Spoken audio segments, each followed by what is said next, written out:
नमस्कार साथियों, स्वागत है आपका आपके YouTube चैनल जॉब तक में। साथियों, आज की वीडियो में आप लोगों के लिए मैं यूपी ट्रिपल एससी पीईटी 2021 में जो आपका जीके और जीएस का जो सिलेबस है उसके मोस्ट इम्पॉर्टेंट क्वेश्चंस लेकर आया हूँ। ये इम्पॉर्टेंट क्वेश्चंस जो अभी तक एग्ज़ाम में पूछे जाते रहे हैं और इनके आने की संभावना भी ज़्यादा है। तो इस प्रकार के मैं मोस्ट इम्पॉर्टेंट क्वेश्चंस की सीरीज़ आपके लिए लेकर आया हूँ। ये इसका पार्ट 1 है। इसमें 30 इम्पॉर्टेंट क्वेश्चंस आप लोगों से मैं डिस्कस करूंगा। तो आप लोग कमेंट बॉक्स में बताइएगा आप लोगों इन 30 में से कितने सही होते हैं। और वीडियो अच्छा लगे आप तो प्लीज़ इसको लाइक करें, और अभी तक चैनल को सब्सक्राइब नहीं किया है तो चैनल को सब्सक्राइब कर लें। तो देखते हैं क्वेश्चंस कौन कौन से हैं। चलिए पहले क्वेश्चंस की ओर। तो पहला सवाल है गाइस, पृथ्वी पर दिन और रात होते हैं। आपके ऑप्शन है दैनिक गति के कारण, ऑप्शन बी वार्षिक गति के कारण, छमाही गति के कारण, या फिर तिमाही गति के कारण। तो पृथ्वी पर दिन और रात होते हैं किसकी गति के कारण? तो इसका सही आंसर है दैनिक गति के कारण। चलते हैं अपने दूसरे सवाल की तरफ। तो दूसरा सवाल है, सबसे बड़ा ग्रह है। तो सबसे बड़ा ग्रह कौन सा है? बृहस्पति है, पृथ्वी है, यूरेनस है, या शुक्र है? तो इसका सही जवाब है सबसे बड़ा ग्रह बृहस्पति है। अगला सवाल है, सबसे छोटा ग्रह है। सबसे छोटा ग्रह कौन सा है? मंगल है, शनि है, बुध है, या नेपच्यून है? तो सबसे छोटा ग्रह बुध है। क्वेश्चन नंबर 4, अगुलहास धारा किस महासागर में बहती है या बनती है? तो अगुलहास धारा किस महासागर में बनती है? आपके 4 ऑप्शन हैं, प्रशांत महासागर में, हिंद महासागर में, आर्कटिक महासागर में, या किसी अन्य महासागर में। तो इसका सही जवाब है हिंद महासागर में अगुलहास धारा जो है बनती है। क्वेश्चन नंबर 5, पृथ्वी का सबसे भीतर वाला भाग क्रोड किसका बना होता है? आप लोगों को पता ही होगा साथियों कि पृथ्वी में 3 लेयर होती हैं। तो इसमें सबसे भीतर वाला भाग जो क्रोड होता है उस किसका बना होता है, ये पूछा गया है। तांबा और जस्ता का, निकेल और तांबा का, लोहा और जस्ता का, लोहा और निकेल का। तो इसका सही जवाब है लोहा और निकेल का। चलते हैं अपने अगले सवाल की तरफ। तो अगला सवाल है, इसको जूम इन कर देते हैं थोड़ा। मैगजीन के उत्पादन में भारत का दूसरा स्थान है। प्रथम देश कौन सा है? इसमें आपको बताया गया है कि मैगजीन के उत्पादन में भारत का तो स्थान दूसरा है, लेकिन पहले स्थान पर कौन है? पहले स्थान पर फ्रांस है, रूसी संघ है, कनाडा है, या संयुक्त राज्य अमेरिका है? तो इसका सही जवाब है रूसी संघ। क्वेश्चन नंबर 7, निम्नलिखित में से कौन देश कोयले का सबसे बड़ा उत्पादक है? Brazil, option B Bharat, option C America, या फिर डी चीन? तो इसका सही जवाब है अमेरिका। अमेरिका कोयले का सबसे बड़ा उत्पादक देश है। क्वेश्चन नंबर 8, इनमें किसको जापान का मैनचेस्टर कहा जाता है? इनमें से किसको जापान का मैनचेस्टर कहा जाता है? ओसाका को, टोक्यो को, नागासाकी को, या फिर याकोहामा को? इसका सही जवाब है ओसाका को जापान का मैनचेस्टर कहा जाता है। चलते हैं क्वेश्चन नंबर 9 की ओर। क्वेश्चन नंबर 9 में पूछा गया है कि भारत के स्वतंत्रता संघर्ष के दौरान डेक्कन एजुकेशनल सोसाइटी नामक संस्था की स्थापना किसने की थी?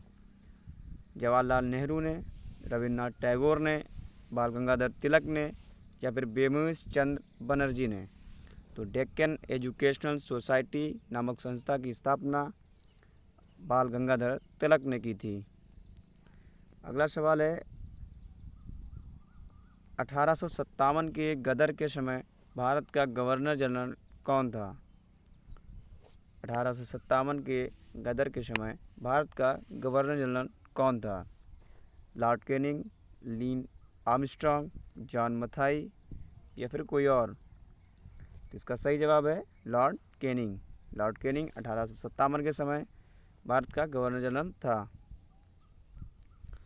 बात करते हैं क्वेश्चन नंबर 11 की। भारत भारतीयों के लिए नारा किस संस्था ने दिया था?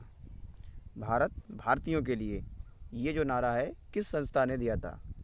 ऑप्शन ए अशासकीय संस्था ने, ऑप्शन बी आर्य समाज ने, ऑप्शन सी ब्रह्म समाज ने, ऑप्शन डी इनमें से कोई और। तो आपका जवाब है आर्य समाज ने भारतीयों के लिए ये नारा दिया था।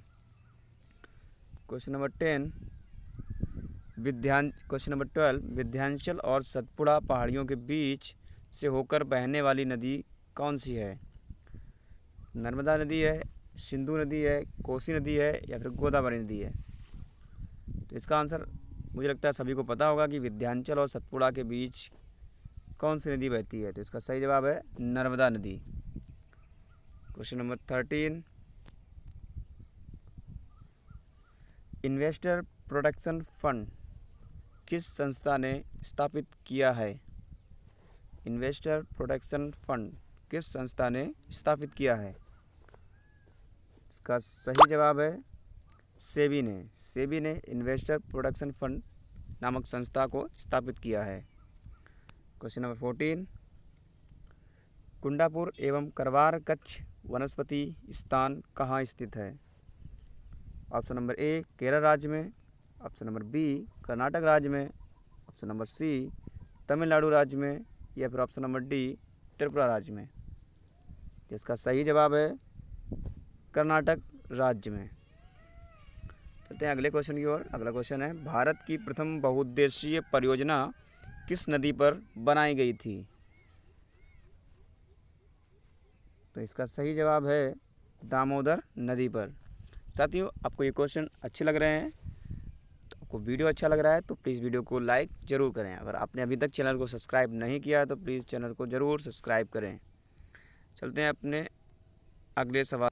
तो साथियों, ये है आपका अगला क्वेश्चन कि भारत में प्रथम स्थापित परमाणु संयंत्र कौन सा है? एटॉमिक प्लांट पूछा आपसे कि भारत में प्रथम एटॉमिक प्लांट कौन सा है? तो इसका सही जवाब है तारापुर परमाणु संयंत्र। Question number 17 United kingdom UK में कौन कौन शामिल है? तो यूनाइटेड किंगडम में कौन कौन शामिल है आपको बताना है। इंग्लैंड तथा उत्तरी आयरलैंड, ऑप्शन नंबर बी उत्तरी आयरलैंड तथा Wales, option number C Scotland तथा वेल्स या फिर डी ए और डी दोनों। ए और डी नहीं होगा यहाँ पर, तो देखते हैं इसका आंसर कौन सा है। ए और डी नहीं, ए और बी होगा। चलते हैं अपने 18 नंबर सवाल की ओर। आगरा शहर को किसने बसाया था? आगरा शहर को किसने बसाया था? सिकंदर लोधी ने बसाया था, अकबर ने बसाया था, बहलोल लोधी ने बसाया था या फिर शाहजहाँ ने बसाया था? तो इसका जवाब लगभग सभी को पता होगा। इसका आंसर है सिकंदर लोधी। सिकंदर लोधी ने आगरा नामक शहर को बसाया था। क्वेश्चन नंबर 19, इसको थोड़ा जूम आउट कर देते हैं, क्वेश्चन को पूरा दिख जाए। क्वेश्चन नंबर 19 है राष्ट्रीय प्रतीक के निचले भाग में उत्कीर्णित शब्द सत्यमेव जयते किस संदर्भ से लिए गए हैं? अपना जो राष्ट्रीय प्रतीक है उसमें नीचे जो सत्यमेव जयते लिखा हुआ है वो किस संदर्भ से लिया गया है आपको ये बताना है। ये पुराण से लिया गया है, या जातक से लिया गया है, या ये मुंडकोपनिषद से लिया गया है, या महाभारत से लिया गया है? तो इसका सही जवाब है ये मुंडकोपनिषद से लिया गया है। क्वेश्चन नंबर 20 अशोक के शिलालेखों की लिपि क्या है? अशोक के जो शिलालेख हैं उसकी लिपि क्या है? गुरमुखी लिपि है, ब्राह्मी लिपि है, देवनागरी लिपि है या फिर हायरोग्लिफिक्स लिपि है? तो इसका सही जवाब है ब्राह्मी लिपि। अशोक के जो शिलालेख हैं वो ब्राह्मी लिपि में मिले हैं। क्वेश्चन नंबर 21 बिहू निम्नलिखित में से किसका लोकप्रिय उत्सव है? इसका सभी को आंसर पता होगा कि बिहू असम का लोकप्रिय उत्सव है, जो बिहू डांस भी होता है असम में। Question number 22 Vivekananda rock memorial कहाँ स्थित है? तो इसका सही जवाब है तमिलनाडु में। तमिलनाडु में विवेकानंद रॉक मेमोरियल स्थित है। अब बात करते हैं क्वेश्चन नंबर 23 की कि महात्मा गांधी को राष्ट्रपिता के रूप में उल्लेख सबसे पहले किसने किया था? तो इसका सही जवाब है सुभाष चंद्र बोस ने सबसे पहले महात्मा गांधी को राष्ट्रपिता के रूप में उल्लेख किया था। अगला सवाल है प्रथम गोलमेज सम्मेलन कहाँ हुआ था? नई दिल्ली में हुआ था, लंदन में हुआ था, बम्बई में हुआ था या इनमें से कोई नहीं? तो इसका सही जवाब है लंदन में। प्रथम गोलमेज सम्मेलन लंदन में हुआ था। अगला सवाल है, देश का लौह पुरुष किसे कहा जाता है?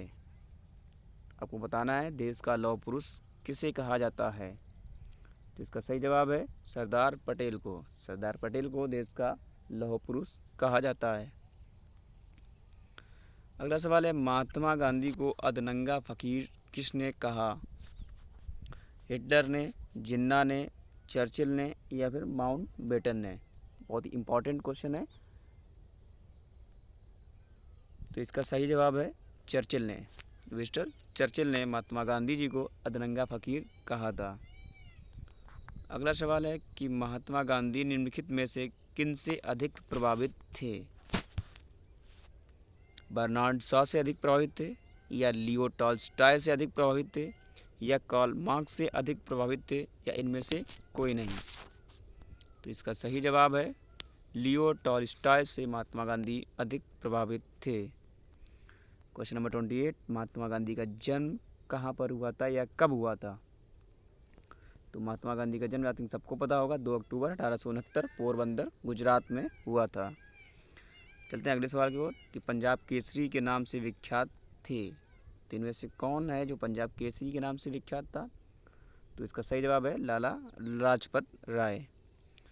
चलते हैं अपने नेक्स्ट क्वेश्चन की ओर कि निम्नलिखित में से कौन सी गंगा की सहायक नदी नहीं है? जिसका सही जवाब है सुवर्ण रेखा गंगा की सहायक नदी नहीं है। बाकी सोन, गंडक, कोसी ये सभी गंगा की सहायक नदी हैं। तो ये थे आपके 30 मोस्ट इम्पॉर्टेंट क्वेश्चंस।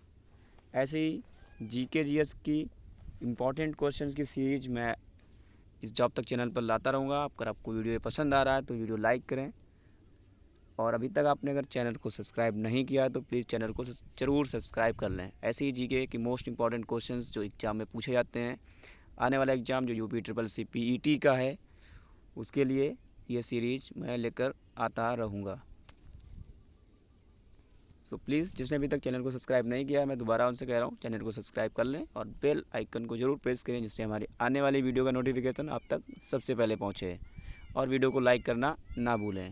धन्यवाद।